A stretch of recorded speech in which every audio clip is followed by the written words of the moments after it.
मुलगी भर रस्त्यात सुरू झाली. मुलगी किती हरामी आहे बघा, अशी मुलगी कोणाच्याच पोटी नको. कोल्हापूरहून आलेला एक साधा स्वप्नांनी भरलेला मुलगा त्या दिवशी पुण्याच्या गजबजलेल्या बस स्टँडवर उतरला होता.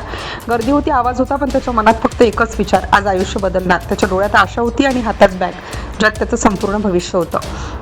आईने दिलेला टिळा अजून कपाळावर ताजा होता आणि वडिलांनी दिलेली थोडीशी रक्कम त्याने काळजीपूर्वक ठेवली होती. प्रत्येक पावलागणिक त्याला आपल्या घरची परिस्थिती आठवत होती. हा दिवस फक्त त्याच्यासाठी नव्हता, तर संपूर्ण कुटुंबासाठी निर्णायक होता. बस स्टँडच्या एका कोपऱ्यात तो बसला, कागदपत्रे चेक करत होता आणि स्वतःला तयार करत होता. आज तो मुलाखतीला जाणार होता, मोठ्या कंपनीत, मोठ्या संधीसाठी. पण त्याला कल्पनाही नव्हती की पुढच्या काही मिनिटात त्याचं आयुष्य उलथून जाणार आहे. गर्दीतून एक मुलगी हळूहळू त्याच्या दिशेने येताना दिसली. साधे कपडे, थोडा घाबरलेला चेहरा आणि डोळ्यात काहीतरी वेदना. ती अगदी सामान्य वाटत होती, पण कधीकधी सामान्यपणाचा सगळ्यात मोठा सापळा असतो. ती त्याच्या शेजारी येऊन थांबली. सुरुवातीला काही बोलली नाही, फक्त इकडे तिकडे पाहत राहिली, जणू ती कुणाला शोधत होती. मग अचानक तिने त्याच्याकडे पाहिलं आणि हलक्या आवाजात बोलायला सुरुवात केली. भाऊ, थोडी मदत कराल का? हे वाक्य इतकं साधं होतं की कुणालाही संशय येणार नाही, पण तिच्या आवाजातल्या कंपनी आणि चेहऱ्यावरचं दुःख त्याच्या मनाला भिडलं. ती म्हणाली, तिच्याही हॉस्पिटलमध्ये आहे, ती घरून पळून आली आहे आणि तिचा फोन व पैसे चोरीला गेले. ती एकटी होती, घाबरलेली होती आणि कुणीतरी मदत करेल अशी आशा ठेवून उभी होती. तो क्षण खूप महत्त्वाचा होता. त्याने तिच्याकडे पाहिलं आणि त्याला आपल्या आईची आठवण झाली. जर माझीही अशा परिस्थितीत असती तर, हा विचार त्याच्या मनात आला आणि त्याने निर्णय घेतला. तो तिच्याशी बोलू लागला, तिला शांत करण्याचा प्रयत्न करू लागला. त्याच्या चेहऱ्यावर माणुसकी होती आणि तिच्या चेहऱ्यावर काहीतरी वेगळंच.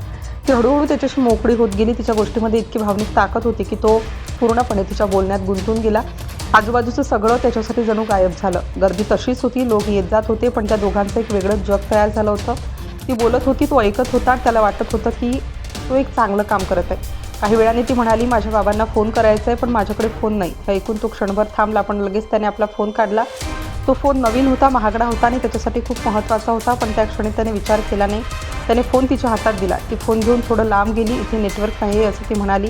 तो शांतपणे बसून तिची वाट पाहत होता. त्याला अजिबात घाई नव्हती. काही सेकंद गेले, मग 1 मिनिट, मग 2 मिनिट. तो उठला आणि तिच्या दिशेने पाहिलं, पण ती दिसत नव्हती. त्याने थोडं पुढे जाऊन पाहिलं. गर्दी वाढली होती, लोकांची ये-जा सुरू होती, पण ती मुलगी कुठेच नव्हती.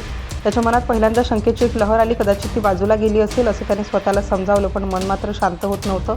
तो तिला शोधण्यासाठी इकडे तिकडे फिरू लागला, प्रत्येक चेहऱ्याकडे पाहू लागला, पण त्या चेहऱ्यामध्ये कुठेच ती नव्हती.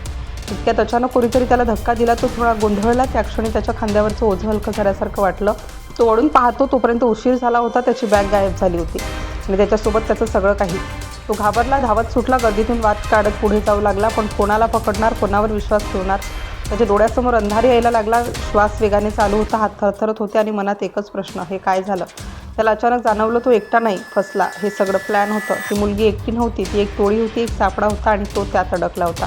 त्याच्या चांगुलपणाचा, विश्वासाचा आणि भावनांचा फायदा घेतला गेला होता. त्याच्या बॅगेत त्याची सगळी कागदपत्रं होती. त्याचं करिअर, त्याचं भविष्य, त्याची स्वप्न, सगळं त्या बॅगेत होतं. तो तिथे थांबला. गर्दीत उभा राहून तो स्वतःकडे पाहत होता आणि त्याला कळत होतं सगळं संपलंय. मुलाखत, नोकरी, भविष्य, सगळं एका क्षणात निसटून गेलं होतं. तो हळूहळू मागे वळला. पाय जड झाले होते, डोळे पाणावले होते आणि मनात एकच विचार, मी फक्त मदत केली होती. तो रिकाम्या हाताने परत निघाला घराकडे, जिथं त्याच्याकडून आशा ठेवली होती. आणि त्या दिवशी त्याने एक गोष्ट शिकली, जगात सगळे चेहरे निरागस नसतात. काही चेहऱ्यांमागे सापळे लपलेले असतात.